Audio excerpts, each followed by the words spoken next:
We're going to start off with one of the fundamental exercises to teaching your horse the flying change.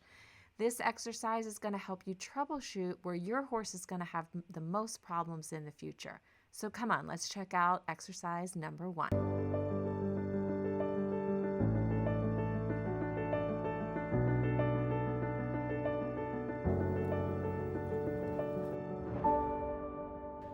The first exercise we're going to talk about is canter walk canters. We've already talked about it before, but we're going to go more in depth into exactly how they work and why they're so important and why we're going to start here before we get more complicated. We've talked about in previous videos the walk canter walks, and I want to go a little bit deeper into that. It sounds super simple, but it actually is really hard to perfect. And it's really that exercise of actually trying for the perfection will really help your flying changes. Like in working through all the little things that go wrong when you go to do a walk canter, walk counter canter, basically you're changing leads through the walk. That exercise in and of itself will really help you prep the horse for the flying change, because it's going to help you troubleshoot how your horse gets crooked, where they brace, whether they're active off of your leg, whether they're taking the half halt well. Like all those things are going to be important components of the actual flying change. And having worked through that in these walk canter, counter canter, let's say, I'm saying this wrong. Canter, walk, counter canter, walk, canter, walk, counter canter, walk. Like, and you can do this all different areas around the arena. I mean, sometimes it's really nice to just, go down the long side and true canter, walk, counter canter, walk. And we've talked about before, if you need a little bit of leg yielding off of the long side in order to get the counter canter, right? And then you can head back to the long side walk. We want to be able to initiate the new bend a little bit until they get the idea that, this aid means this canter. And we've talked about that before. And then, of course, you can take that very exercise and do it in different places, and you can do it out in the field, which is kind of fun. And then when your horse seems like that you can easily get the half halt, they're listening off your aid. In some ways, they're not getting nervous, but in some ways, they're sort of anticipating what's coming next. That's when you can just take all the aids that you did to bring the walk transition, but you're going to do them minutely within the canter transition, within the canter, to get the flying change. So there's a couple things. You want to really make sure your horse doesn't swing their haunches in the canter to part. So you really want to make sure that the horse is what we call straight, not anatomically straight, but meaning that they are bent in the direction that you're going, or at least flexed in the direction that you're going, right? You want to be able to go canter, walk, canter, walk, canter, walk, right? You want them to be able to be functionally straight. And so you don't want them swinging haunches in. Like when you put your new outside leg on, you do not want the haunches to swing in. And the same, you do not want the haunches to swing out, right? When you go to put your outside leg on to get the counter canter. You want to make sure your horse isn't falling on the shoulder, that they're losing balance in this transition, and that they're actually dropping their back or falling on their shoulders, or coming deeper into the bridle and not able to maintain their self-carriage. So you want to really make sure the self-carriage is there. You want to make sure the horse isn't coming above the bit in the transitions, right? And that a little bit of this dropping the back. Maybe their neck stays okay, but they drop their back. You don't want them bracing in the transitions, either up or down. So these are all things that you can work on these canter walk canters, and really solidify that they understand, because you want to make them fairly quick. Like you don't want to walk for 10 strides. You want to canter maybe 4 strides, 5 strides, walk 1 or 2 strides, and then you're back up into the other canter. So it's not that you want to surprise them and make it nervous and quick and get them all excited about it, but you want to be able that it's so easy that you can be like, oh yes, we're cantering, yes, now we're walking, now we're cantering in the other direction. You want it that sort of just what do I call it with my young horse? You want it that sort of boring, right? You want it that boring.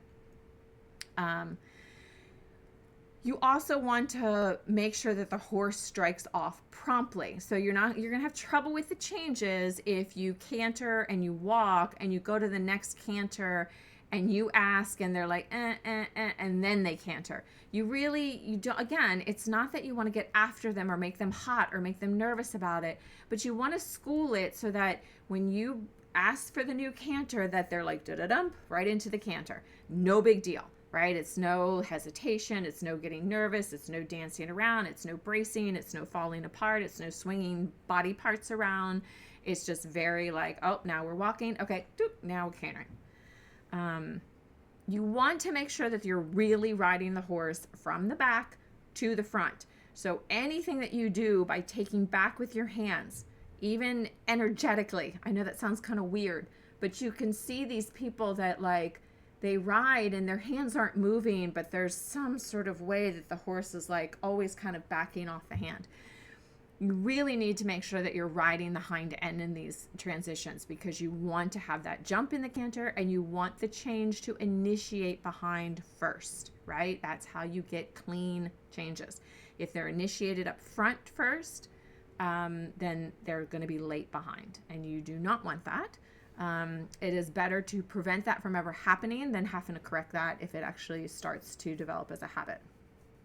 So you really want to make sure when you're asking for those walk canter walks, or canter walk canters, that there's a really nice jump to the canter. It's very prompt and it's initiated on the hind legs.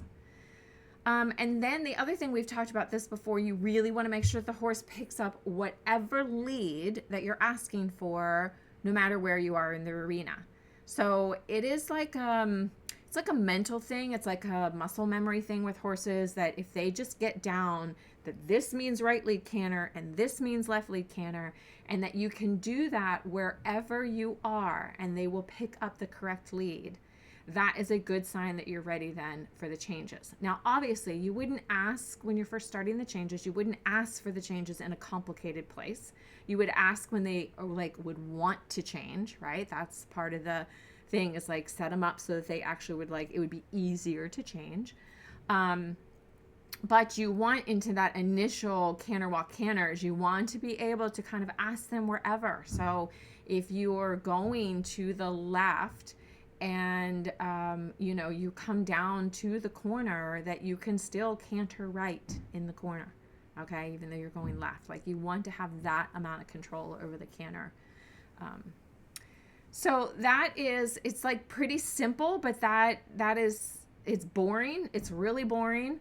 Of course, everybody wants to get to the actual flying change work, but if you spend your time with these really good canter walk canters, it's going to make a huge difference when you come to ask for the flying change. And so what that would look like is that, let's say you're cantering, you're going left, but you're cantering on the right lead. And where you normally would say, okay, collect, walk, and you would initiate that with maybe an outside half hot. So that would be a left rein half hot. Instead, you're not going to do that, right? Because what you would do, so if you were doing canter walk canter and you were traveling left, but you were on the right lead, you'd be on counter canter. And you would be asking for the horse to come down to the walk with the outside rein, which would be your left rein at this time, because you're cantering, you're counter cantering, so you're cantering right, even though you're going to the left. So make sure you're following me here. You're going to, ask for the downward transition to the walk. You're going to ask for it on the left rein and the left seat bone. And then you're going to, in the walk, you're going to switch, and you're going to ask now for the half hot on the right rein and the right seat bone, and slide your right leg back and canter left.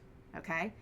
But when you come to the change, this is when you have to have the aids good, and this is why it always helps to learn the changes yourself on a horse that already knows the changes, because it can help really clean your technique up. and not to teach a horse. If you've never ridden a change, please don't teach your horse changes. It's too difficult to learn both of you at the same time. So go back to our exercises. We are on the left. We're going left, although we're on the right lead. And basically, you are cantering with your left leg back. Your right leg is at the girth. When the horse, you're going to prep a little bit, like at the second beat. So when the diagonal pair is down, so that would be the right hind and the left front, right? You're going to be prepping for that half hot on the outside of your body. You are going to, on beat 3, when that right leg is down, you're going to half hot. You're going to bring your outside leg and hip back. You're going to let your left inside leg now would be swinging forward, and that would be your flying change. So I hope that clarifies a little bit. And then, the nice thing about exercises like this, where some of the other exercises won't be quite this clear, you can literally go walk, or canter, walk, canter, walk, canter, flying change, and then come back to the walk, canters, flying change. And so that you can, in essence, kind of let the rhythm of the exercise keep the horse quiet, keep the horse focused. Instead of just all of a sudden like start throwing out changes, you can literally just work through the exercise, do these walk, canter, walk, canters, and then every once in a while throw in a flying change. Another tip there would be that you are going to really want to start on one lead first. So a lot of horses are going to have a direction that's easier for them. Some of it's just genetic and how they kind of came out of the womb, that they're easier in one direction as opposed to another. But other horses, it has to do with, physical asymmetries, which would be a little bit genetic, but it can be, just that they have one way that's easier and it's an easier way to bend, or you find when you're doing the canter walk canters that it's like easier to pick up the right lead or something like that. That is the lead that you want to start on, and you want to concentrate on that lead and get that pretty solid before you start the other lead. So what that would look like is, let's say that my horse changes to the left easier. It just comes sort of natural that it's like, he's like, here's a perfect example. If you're counter cantering, it's harder to keep them on the right lead counter canter. They always want to switch to the left, right? They want to switch to the true canter on the left. That means they prefer the left canter. When you go the other direction and you're counter cantering on the left, they're like, yeah, this is fine. This is easy, right? That's kind of an indication of what lead to start with. So your horse has they're easier to change to the left. And so what I would do is I would go, counter canter. I'm traveling to the left. So I'm counter canter, which means I'm in right lead. I'm going to walk. I'm going to then pick up the left lead. I'm going to walk. I'm going to pick up the right lead. And then instead of walking, I'll ask for the change to the left. Okay. Then I will just go back to the exercise. I will walk. I will pick up the right lead. I will walk. I will pick up the left lead. I will walk. I will pick up the right lead. Instead of asking for the walk, I'll ask for the flying change to the left. See how I keep the exercise equal, right? I'm always having them go to the left and go to the right. I'm changing the bend. I'm working on the exercise, but I'm only asking for the flying change to the left. Once they get the idea and they start to consistently be able to say, oh yeah, I can do this. I understand what you mean. This is, it doesn't mean it has to be 100%. It's not like you're going to get that one perfect before you start working on the next one. But you definitely want them to start clicking, and them to start really understanding what you're asking and being like, oh yeah, I can do that. Then you're going to start and then introducing going to the right with the flying change, like the harder direction. And that's where some of these exercises will come in handy as we go through them, because there's going to be particular crookedness, or there's going to be certain exercises that are better for hot horses or dull horses, or You know, if a horse has issues with it coming through the shoulder, or if the horse has issues with jumping through behind, there's going to be these exercises that will help with that. And the exercise that helps with one lead change may not be the exercise that helps with the other lead change. Meaning, if your horse has a tendency to fall one direction, you might use one direction for your left lead change, or one exercise that really works to help you solidify the left lead change, where another exercise really helps you solidify the right lead change. Okay, so that is a little bit of a longer explanation of stuff that I've already said, but that's why I wanted to start with this very simple. It's not simple. It sounds simple, but it actually can be kind of complicated to get really well dialed in. All right, see you in the next one.